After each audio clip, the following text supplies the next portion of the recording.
Now, I'm going to get into the menu itself. I'm going to do a little whiteboard work here.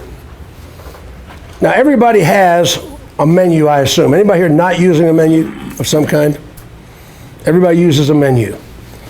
Okay, first of all, looking right at the camera. Now, what's my center camera here, guys? Right here. Right here. Okay, Look very right good. Okay, first of all, the menu is not the reason they're here. Now, understand this. If you have a paper menu, and I know a lot of us using technology menus like DocuPad or tablets, but if you have a paper menu and a customer walks in and you're slamming them with a paper menu the first moment they walk in the door, you have just said this is the most important thing they need to read. You ever buy a house? Not yet. Many. Many. Okay, you're buying a house. You buy it by yourself or with a spouse? By myself. Oh, who bought a house, car with a? Both. Who bought a house? You bought a house with your spouse? Recently? I'm in escrow right now, and I did one before. Very good. This is good. Okay, you bought a house with your spouse. Yes. Now watch this. The attorney, which represents the seller, says this document. He explains it to you. She explains it to you. They hand you that document, and you read every word on it.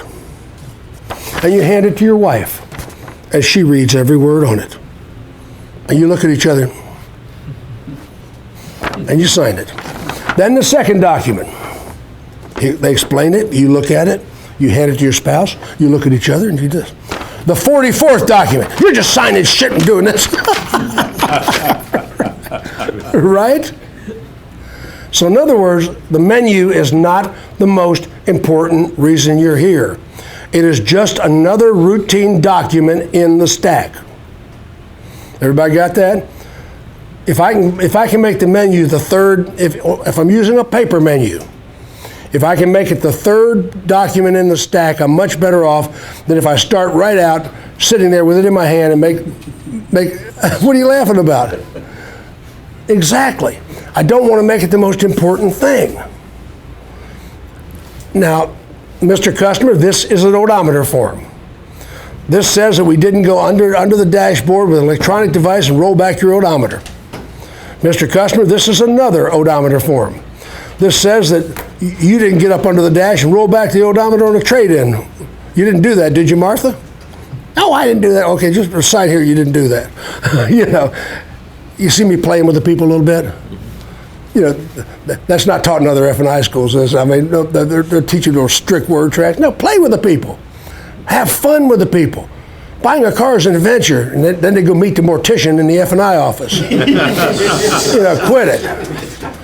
You know, no, have a little fun with the people. They're here for an adventure.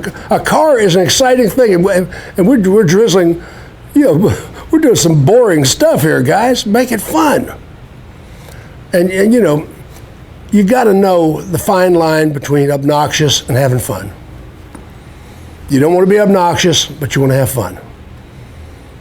You know, when I was doing F&I actively, salespeople stand outside my office because there's so much laughter coming out of my office I couldn't believe. What's Ziegler doing with those people? There's a comedy show in there? What's going on? You have fun. So, Mr. Customer, this is an odometer statement. You didn't roll back the odometer. Now listen very carefully, be prepared to make a note. And Mr. Customer, this document is a mandatory disclosure of your financial options as required by the Federal Trade Commission. Everybody heard that word track? It is a mandatory. What does mandatory mean? Required. Al, do you agree with that? This is a mandatory disclosure of your financial options as required by the Federal Trade Commission. Now, think about the customer for a second. What psychology does that have on the customer, Robert? Is it Robert? Yes, sir. It makes them listen. It makes them want to know what's going on. And it makes them pay attention. Required by the Federal. Did I just tell a lie? Is disclosure required by the Federal Trade Commission? It is. I mean, they're all over us when we don't do it. So it's a mandatory disclosure of your financial options. Pete, how did you like that word track? It's good. It's a real good word track, trust me. They stood up Damn, Maud, sit up. He's doing some legal stuff. It really makes the menu seem serious. Mandatory disclosure. Now, most of you are using a 3-column menu. 4 columns. Okay, what's the 4th column? Economy. Okay. A 4-column menu. You've got your disclosures up here, right? The sale price and all that are on the side? Yes. Okay. 60 payments, $497.83 at 7.9% APR. So you're buying this car for $25,000 or whatever the price is, and you got all your down payments and all your information here. First thing I'm going to do is, Mr. Customer, I'm going to review these figures with you. These are the figures the sales manager gave me, be sure everything's correct. Now, you've agreed to 60 payments of $497.83 at 7.9 APR. Is that terms as you understand them? Is that the terms as you understand them? Now, that's a base payment with no product in it. The law says you must give the customer a base payment at a base interest rate. I just went to a whole conference on that last week. Base payment, base interest rate, and get them to confirm that that's what they agreed to. Now, these packages, I'm going to call that the platinum, the gold, the silver, and the budget, or the economy package. People don't want to be the budget people. Hello, Mr. Kerr. Kerr? Yes, sir. Hello, Mr. Kerr. Welcome to our restaurant. Are you one of the budget people? Nobody wants to be the budget people. So my last column is either budget or economy. Platinum, American Express.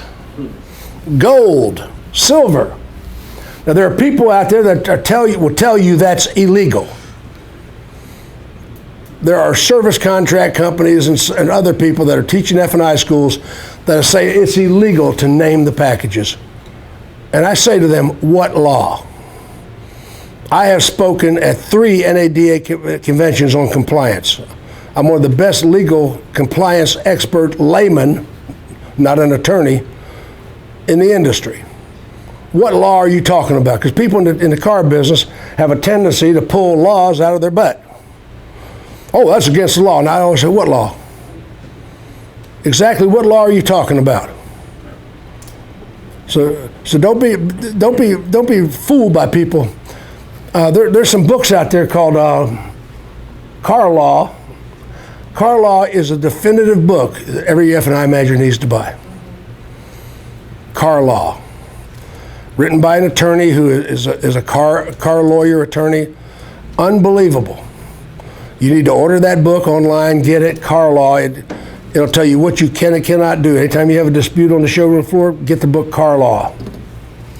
You'll be glad you bought that book. And I don't get a commission on it, I'm just telling you it's out there. Okay, so the Platinum package has everything but the kitchen sink in, everything you sell. The Gold package has a little less. Silver package has a little less, and the Budget package has less. So when you present the packages, what is at the bottom of the packages down here? Payments. I'm about to make you more money than you've ever made in F&I. What law says there has to be payments at the bottom?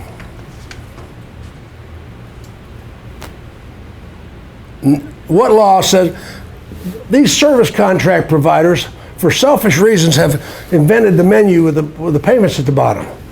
There is no law anywhere that says they have to be. If somebody tells you there is a law, ask them what it is. Florida, my throat's a little dry. I do not put the payments at the bottom of the columns. Have you ever been delivering a deal? Steve, ever been delivering a deal and the customer's reading ahead of you? Oh, I'm not paying that. And they don't even let you do the presentation? Always.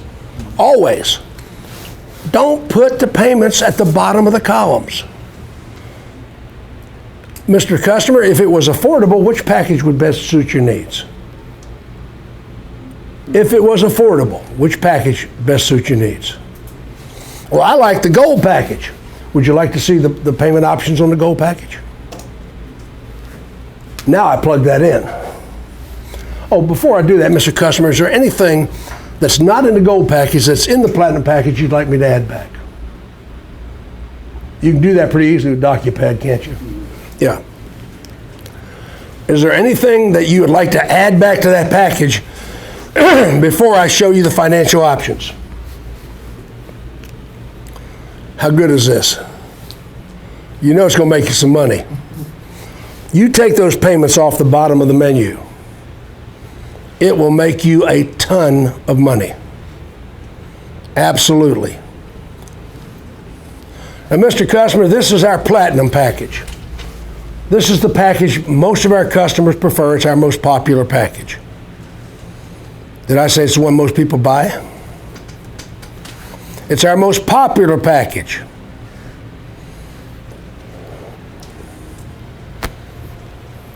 Now, Mr. Customer, our budget package is the least protection we would ever recommend to anybody.